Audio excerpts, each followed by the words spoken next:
Hello everyone, a very good morning and warm welcome to all of you. Today I have taken an article from the front page of Hindu newspaper, and in this particular session we will discuss it and translate it in Hindi, and we will also learn the new words, vocabularies and grammar which is used by writing this news article.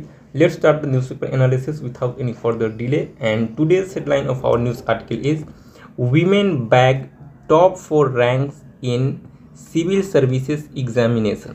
कहता है कि women महिलाएं, bag मतलब क्या होता है? Bag तो एक नाउन भी होता है और वर्ब भी होता है, ठीक है।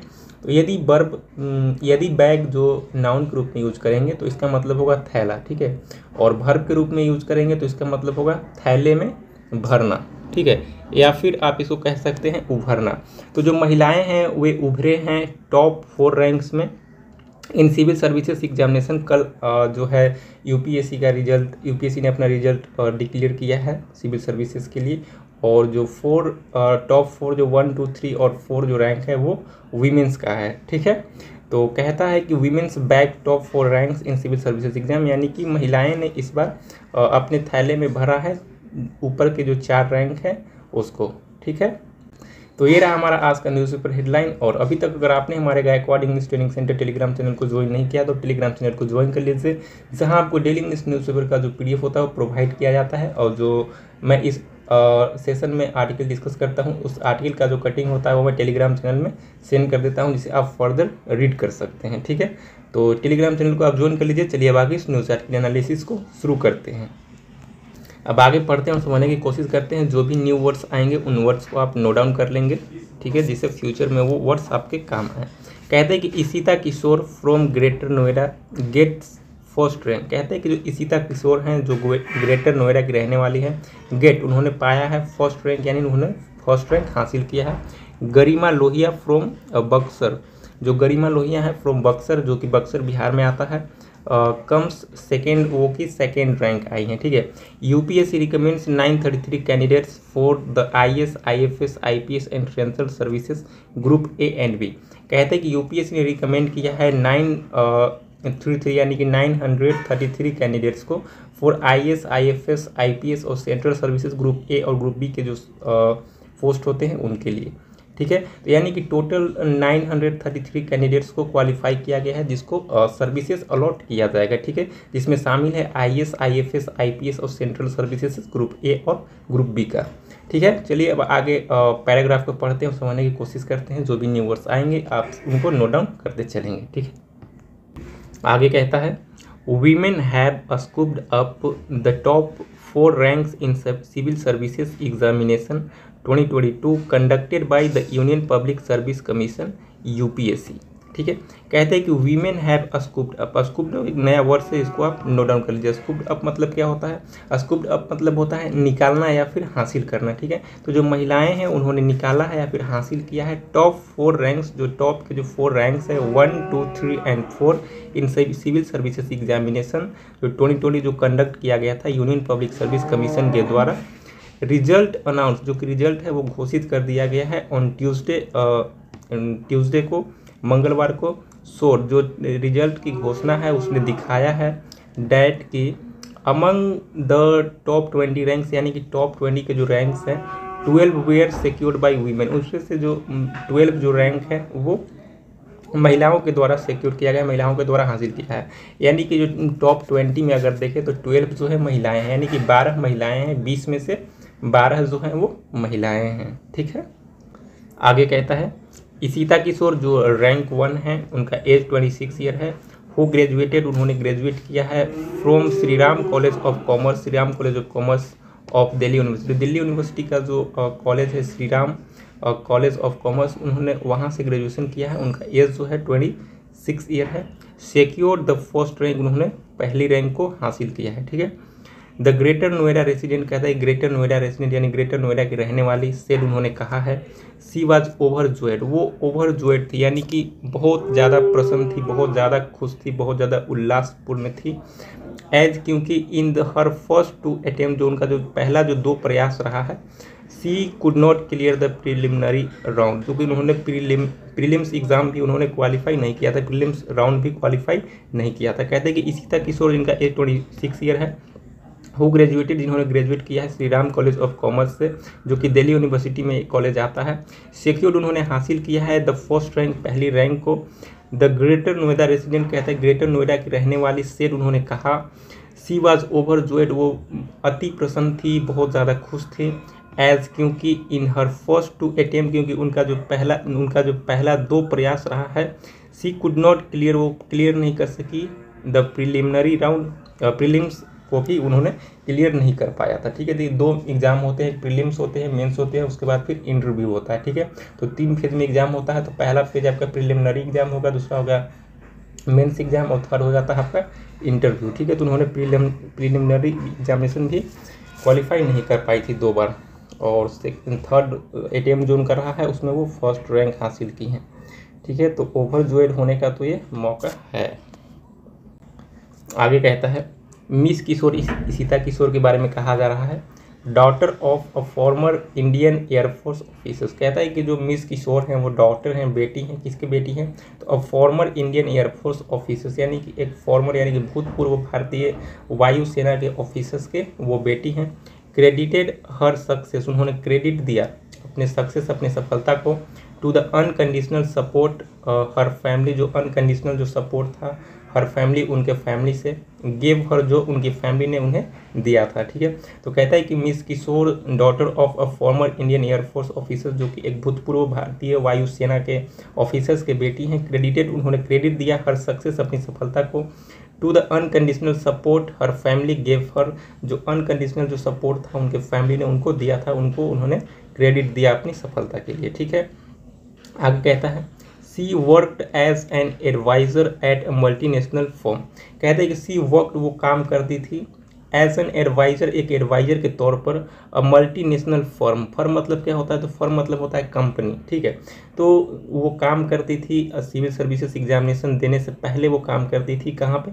तो एज एन एडवाइज़र, एक एडवाइज़र के तौर पे, एक सलाहकार के तौर पे, एट मल्टीनेशनल फर्म, यानी कि एक मल्टीनेशनल कंपनी में वो काम करती थी। ठीक है, for 2 years before deciding to sit for the examination, कहता है कि जो वो मल्टीनेशनल कंपनी में जो काम करती थी, मल्टीनेशनल फर्म में जो काम करती थी, 2 साल पहले करती थी, बिफोर डिसाइडिंग, की निर्णय लेने से पहले, टू सिट, की उन्हें बैठना है, फॉर द एग्जामिनेशन, इस एग्ज़ाम में। ठीक है, तो इस एग्ज़ाम में बैठने से पहले वो 2 साल जो है कि एक मल्टीनेशनल कंपनी में एज एन एडवाइज़र काम भी की है। ठीक है, आगे कहता है talking of her preparation strategy, कहता है कि बात करते हुए अपनी प्रिपरेशन, अपनी तैयारी की स्ट्रेटेजी यानी कि रणनीति के बारे में, miss Kishore who took political science, miss Kishore ने जिन्होंने लिया था political science and international relations as her optional subject, यानी कि कहता है कि बात करते हुए अपने प्रिपरेशंस के बारे में, प्रिपरेशन के स्ट्रेटजी के बारे में मिस किशोर ने कहा है हु टुक, उन्होंने लिया था political science and international relations as her optional subject, यानी कि ऑप्शनल सब्जेक्ट के रूप में उनका political science and international relation रहा है। ठीक है, सेड, उन्होंने कहा, दो, यद्यपि, there is a lot of information available, कहता है कि यद्यपि there is a lot of information available on internet, यानी कि इंटरनेट पे बहुत सारे जो इंफॉर्मेशन है अवेलेबल हैं। You should follow only 1 website for current affairs, आपको फॉलो करना चाहिए ओनली 1, सिर्फ एक वेबसाइट फॉर करेंट अफेयर्स, क्योंकि जब आप इंटरनेट पर जाएंगे ना तो बहुत सारे इंफॉर्मेशंस अवेलेबल हैं, तो आपको ये समझ में नहीं आता है कि इससे पढ़े कि उससे पढ़े कि उससे पढ़े। ठीक है, तो कोई भी एक जो करेंट अफेयर्स का सोर्स है, कोई भी वेबसाइट है, उसको आप एक फॉलो करते रहें और उसी से आप पढ़ते रहें, ये इनका कहना है और इन्होंने बहुत अच्छी बात भी कही है। ठीक है, आई ट्रस्टेड, मैंने भरोसा किया, my writing skills and did a lot of writing practices for mains because the examination pattern is so draining, it is important that you have the stamina, कहती है कि आई ट्रस्टेड, मैंने भरोसा किया, माई राइटिंग स्किल्स, जो मेरा writing skills था यानी कि जो लिखने की जो शैली है उस पर उन्होंने भरोसा किया, एंड डिड, और उन्होंने किया अ लॉट ऑफ राइटिंग प्रैक्टिस, और बहुत सारे उन्होंने राइटिंग प्रैक्टिस को किया है। ठीक है, द मेंस में because the exam pattern is so draining, क्योंकि जो एग्ज़ाम पैटर्न है बहुत ज़्यादा ड्रेनिंग है, इट इज़ इम्पॉर्टेंट, यह महत्वपूर्ण है, डैट कि यू हैव द स्टेमिना, आपको स्टेमिना होना चाहिए। ठीक है, आगे कहता है second rank holder Garima Lohia 24 who cleared the examination in her second attempt is from Buxar in Bihar and graduated from Kisori Mal College of Delhi University।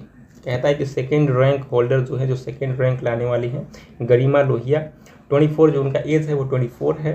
Who clear, जिन्होंने clear किया द एग्ज़ाम, इस exam को, इन हर second attempt, अपनी दूसरी प्रयास में, ठीक है। Is from Bihar, is from Buxar in Bihar, जो कि बक्सर के बिहार के रहने वाली हैं। एंड ग्रेजुएटेड, उन्होंने ग्रेजुएट किया from Kishori Mal college of Delhi university, Delhi university के किशोरी मल कॉलेज से उन्होंने ग्रेजुएशन किया और ये उनका दूसरा प्रयास है। उनका एज 24 ईयर है और उन्होंने सेकेंड रैंक हासिल किया है, ठीक है। आगे कहता है Uma Bharati 28 from Telangana and Smriti Mishra 24 from Uttar Pradesh secure the third rank fourth rank respectively. कहते हैं कि उमा हार्थी जो हैं 28 ईयर के हैं फ्रॉम तेलंगाना, जो कि तेलंगाना के रहने वाली है। एंड स्मृति मिश्रा 24 ईयर के हैं फ्रॉम उत्तर प्रदेश, जो कि उत्तर प्रदेश के हैं। सिक्योर उन्होंने हासिल किया the third and fourth rank respectively, यानी कि उमा हार्थी जो है वो थर्ड रैंक है और जो स्मृति मिश्रा है उत्तर प्रदेश से वो फोर्थ रैंक हासिल किया इन्होंने, ठीक है। आगे कहता है अ टोटल ऑफ 933 यानी कि 933 कैंडिडेट्स हु वेयर रिकमेंडेड, जिन्हें रिकमेंड किया गया by the Union Public Service Commission UPSC के द्वारा फॉर अपॉइंटमेंट के लिए to the Indian Administrative Service IAS, Indian Foreign Services IFS, Indian Police Services IPS and central services group A and group B. कहता है कि total candidate जो total candidates हैं यानी कि 933 कैंडिडेट्स को वे रिकमेंडेड, यूपीएससी ने रिकमेंड किया, यानी कि आप कह सकते हैं कि 933 कैंडिडेट्स को जॉब मिला इस एग्जामिनेशंस के बाद, ठीक है। किस किस में जॉब मिला है तो आईएएस में मिला है, आईएफएस में मिला है, आईपीएस में मिला है और सेंट्रल सर्विसेज ग्रुप ए के भी पोस्ट होते हैं और ग्रुप बी के भी पोस्ट होते हैं, जो कि सिविल सर्विसेज एग्जामिनेशन के थ्रू ही जाते हैं, ठीक है, जो यूपीएससी कंडक्ट करती है। तो आईएएस इसमें देखिए आईएएस भी होता है, आईएफएस भी होता है, आईपीएस भी होता है, ग्रुप ए के भी कुछ पोस्ट होते हैं, ग्रुप बी के भी कुछ पोस्ट होते हैं, ठीक है। तो इन सारे पोस्ट पे 933 कैंडिडेट्स को यूपीएससी ने रिकमेंड किया जॉब को, ठीक है। आगे कहता है the successful candidates include 99 from economically weaker section EWS category, 263 यानी कि 263 from the other backward caste यानी कि ओबीसी, 154 यानी कि 154 फ्रॉम द शेड्यूल्ड कास्ट यानी कि SC, 72 from the scheduled tribe ST and 345 from the general category. कहता है कि सक्सेसफुल कैंडिडेट जो सफल विद्यार्थी हैं, जो सफल अभ्यर्थी हैं, इंक्लूड्स जिसमें शामिल हैं 99 जो हैं वो ईडब्ल्यूएस से हैं, 263 जो हैं वो ओबीसी से हैं, 154 जो हैं वो एससी से हैं, 72 जो हैं एसटी से हैं और जनरल से 345 कैंडिडेट्स जो हैं वो क्वालिफाई किए हैं, वो सफल हुए हैं इसमें, ठीक है। उनको इतना जो पोस्ट है वो दिया गया है, अलॉट किया गया है उनको। According to the press statement by the UPSC, जो यूपीएससी यानी कि यूनियन पब्लिक सर्विस कमीशन के द्वारा जो स्टेटमेंट दिया गया है, जो बयान दिया गया है प्रेस कॉन्फ्रेंस में, उसमें कहा गया है कि there is 180 vacancies in the IAS, यानी कि 180 जो वैकेंसीज थी, जो रिक्तियाँ थी वो आईएएस के लिए थी, 38 इन आईएफएस यानी कि आईएफएस के लिए जो 38 थी एंड 200 इन द आईपीएस यानी कि आईपीएस में 200 वैकेंसी थी, यानी कि आईएएस के लिए कितनी थी तो 180 थी, आईएफएस के लिए 38 and 200 for the IPS and 604 यानी कि 604 वैकेंसीज जो थी इन द सेंट्रल सर्विसेज, जो कि ग्रुप ए और ग्रुप बी के जो पोस्ट होते हैं उसमें थी, ठीक है। ये रहा आज का हमारा न्यूज़ पर एनालिसिस। इस न्यूज़ आर्टिकल को मैं टेलीग्राम चैनल जो Gaikwad English training centre Telegram channel है उसमें सेंड कर दूंगा, आप इसे फर्दर रीड कर सकते हैं, ठीक है। और टेलीग्राम चैनल को आप ज्वाइन कर लीजिए, चैनल को सब्सक्राइब कर लीजिए और thank you so much for watching this video. जय हिंद गाइस।